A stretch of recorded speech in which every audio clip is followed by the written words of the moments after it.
I got so much motherfucking design on right now. Break it down, bring it back, make it clap. I got 3 old thoughts, new guap, wear that damn bitches on my line, and you know. Baik, perkenalkan nama saya Yosefane Boas dengan NPM 332000006. Tujuan saya membuat video ini untuk memenuhi tugas mata kuliah metodologi penelitian, di mana di sini saya akan menjelaskan tentang penelitian kualitatif dan penelitian kuantitatif. Dalam penelitian kualitatif, terdapat perbedaan penelitian kualitatif dan kuantitatif. Yang kedua, alasan melakukan penelitian kualitatif. Yang ketiga, desain dan prosedur penelitian kualitatif. Yang berikut, jenis penelitian kualitatif. Nah, yang pertama, perbedaan penelitian kualitatif dan kuantitatif. Metode penelitian kualitatif digunakan untuk memahami realitas yang kompleks, yaitu ketika data faktual diperlukan ketika informasi umum atau probabilitas dicari dipandang, pendapatan, sikap, ketika variabel bisa diisolasi dan didefinisikan. Ketika variabel bisa dihubungkan untuk membentuk hipotesis sebelum pengumuman data dan ketika pertanyaan ataupun masalah didefinisikan secara jelas dan tidak ambigu. Sedangkan metode penelitian kuantitatif berusaha untuk mendapatkan pengukuran yang akurat dan dapat diandalkan dengan menggunakan analisis statistik. Yang kedua, alasan melakukan penelitian kualitatif.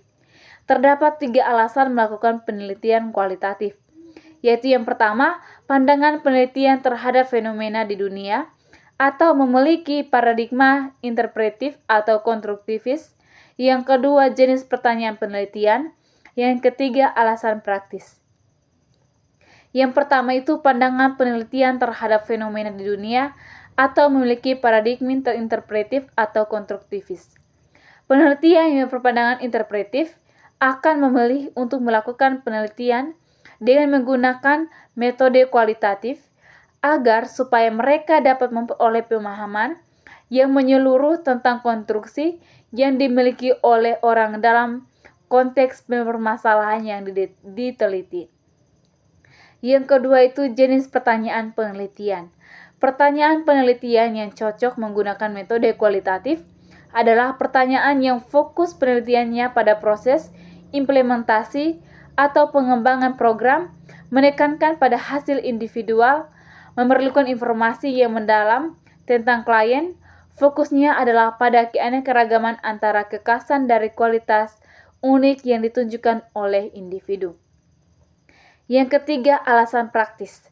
Nah, alasan lain yang mendasar untuk memilih metode kualitatif yaitu karena berakar pada pragmatik yang terkait dengan metode kualitatif.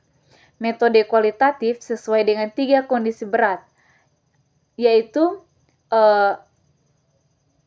Karena masalah yang diteliti berdasarkan nilai-nilai kemanusiaan. B. Tidak bisa menerima ukuran kuantitatif untuk hasil yang diinginkan. C. Untuk menambah kedalaman studi kuantitatif. Contoh dalam peneliti survei. Responden biasanya menunjukkan jawaban mereka dan melingkari angka pada tipe Likert skala 5 poin. Wawancara tindak lanjut dapat digunakan untuk menentukan makna yang melekat pada peringkat numerik. Yang berikut, desain dan prosedur penelitian kualitatif. Format untuk mendesain penelitian kualitatif pada dasarnya mengikuti pendekatan penelitian konvensional, yaitu mulai dengan ide yang dirumuskan dengan pertanyaan penelitian, pengumpulan data, analisis data, dan merumuskan kesimpulan. Selanjutnya, data yang berhasil dikumpulkan, dianalisis dan dipahami sehingga mendapatkan kesimpulan yang valid. Tulang punggung penelitian kualitatif adalah pengumpulan data yang luas dan ekstensif dari berbagai sumber informasi. Setelah menyusun dan menyimpan data, peneliti menganalisisnya dengan cermat, menyembunyikan atau menyamarkan nama-nama informan, dan berlatih metode membuat tema dari data. Yang terakhir itu jenis penelitian kualitatif.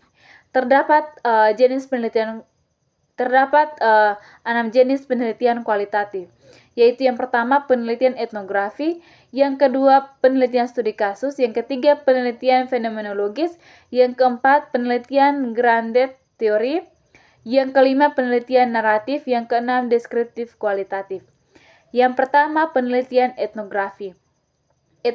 Etnografi berasal dari kata-kata Yunani ethos berarti suku bangsa, dan graphos sesuatu yang ditulis adalah ilmu penulisan tentang suku bangsa atau penulisan tentang budaya suatu kelompok. Yang kedua, penelitian studi kasus. Studi kasus adalah desain penelitian yang ditemukan di banyak bidang ilmu, terutama bidang ilmu evaluasi, di mana peneliti mengembangkan analisis yang mendalam terhadap suatu kasus, program acara, kegiatan proses terhadap satu atau lebih individu. Teknik pengumpulan data dalam studi kasus adalah teknik wawancara, observasi, dan pemeriksaan dokumen dan artefak. Yang ketiga, penelitian fenomenologis. Nah, penelitian fenomenologis adalah desain penelitian yang berasal dari filsafat dan psikologis, di mana penelitian menggambarkan pengalaman hidup individu tentang suatu fenomena seperti yang dijelaskan oleh peserta. Yang keempat, penelitian grounded theory. Nah, grounded theory adalah desain penelitian dari sosiologis, di mana peneliti memperoleh teori, proses, tindakan, atau interaksi didasarkan pada pandangan peserta. Yang kelima, penelitian naratif. Penelitian naratif adalah desain penelitian di mana peneliti mempelajari kehidupan individu. Yang terakhir, deskriptif kualitatif. Nah, deskriptif kualitatif adalah yang paling teoritis dari semua pendekatan kualitatif yang ada. Tujuan dari penelitian adalah untuk menggambarkan suatu fenomena dan karakteristiknya.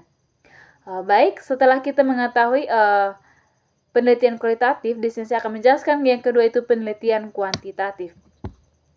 Nah, penelitian kuantitatif adalah suatu jenis penelitian yang bersifat sistematis dan terstruktur dengan tahapan yang jelas, bertujuan untuk menjelaskan atau menggambarkan suatu fenomena sosial yang ada. Nah, penelitian kuantitatif berbeda dengan penelitian kualitatif, yang bertujuan untuk menggali atau mendapatkan pemahaman akan makna dari suatu fenomena atau gejala yang terjadi. Jadi, penelitian kuantitatif menuntut bukti empiris yang bersifat nyata, yaitu adanya pengumpulan data berupa angka atau numerik, dengan disertai analisis berbasis matematik menjadi ciri khas dari penelitian ini. Penelitian yang bertujuan menjelaskan fenomena dengan mengumpulkan data berupa angka dan dianalisis menggunakan metode berbasis matematis atau statistik tertentu. Yang berikut metode penelitian kuantitatif. Dalam penelitian kuantitatif terdapat dua macam desain penelitian, yaitu desain eksperimental dan desain non-eksperimental. Desain eksperimental yang dibahas pada bagian ini adalah eksperimental dalam ilmu sosial. Sedangkan non-eksperimental sering disamakan dengan penelitian survei dan sangat umum dilakukan pada ilmu sosial. Yang berikut desain eksperimental. Dasar dari desain eksperimental adalah percobaan yang dapat didefinisikan sebagai eksperimen dalam kondisi terkendali yang dibuat untuk menunjukkan kebenaran yang diketahui atau menguji validitas suatu hipotesis.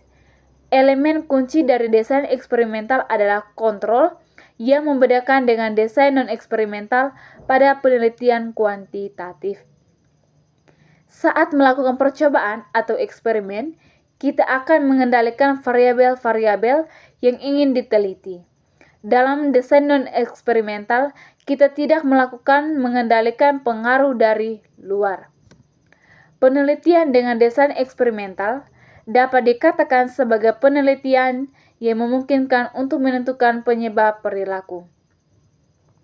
Untuk melakukan penelitian dengan desain eksperimental dapat diterapkan pada dua buah kelompok, yaitu Kelompok pertama yang disebut kelompok kontrol tanpa perlakuan apapun, sedangkan kelompok kedua dilakukan atau diberikan suatu perlakuan. Namun, kedua kelompok menggunakan asumsi atau dianggap sama. Terdapat beberapa hal yang harus diperhatikan dalam penelitian dengan desain eksperimental, yakni variabel independen atau variabel bebas adalah variabel yang dapat dimanipulasi. Yang kedua, variabel dependen atau variabel terikat merupakan variabel yang tidak dapat dimanipulasi atau dianggap konstan. Yang ketiga, variabel eksperimental adalah kelompok atau grup yang dilakukan manipulasi atau perlakuan. Yang keempat, kelompok kontrol adalah kelompok atau grup yang tidak dimanipulasi atau tanpa perlakuan. Yang kelima, variabel confounding merupakan batasan dari penelitian yang harus dimasukkan dalam desain eksperimental seperti curah hujan, kesuburan tanah, hama, misalnya dilakukan pada 2 petak sawah. Yang terakhir, variabel tidak kontrol adalah variabel yang diikut dengan variabel independen atau variabel bebas. Yang berikut desain kuasi eksperimental.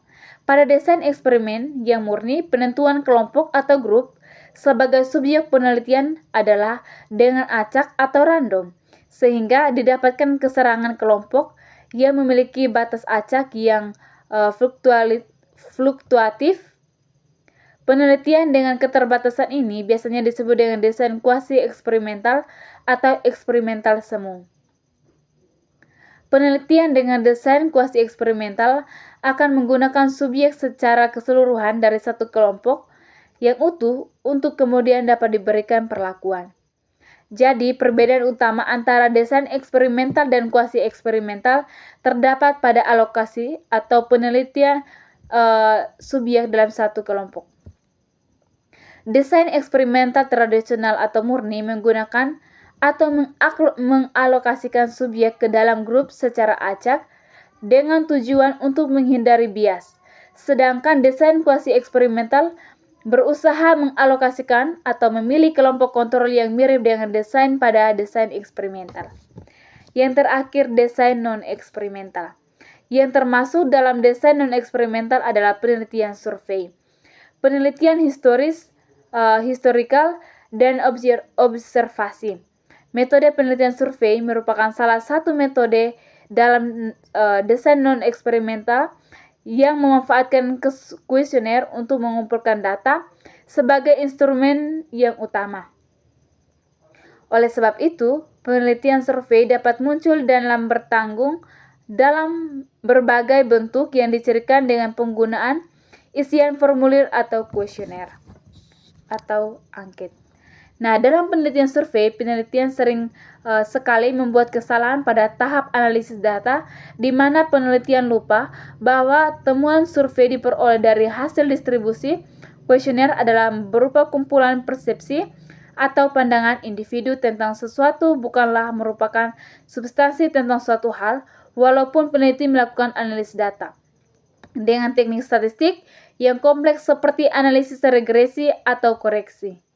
Tujuan dari penelitian kuantitatif, baik untuk desain eksperimental maupun non-eksperimental, adalah melakukan generalisasi teori terhadap fenomena yang ada.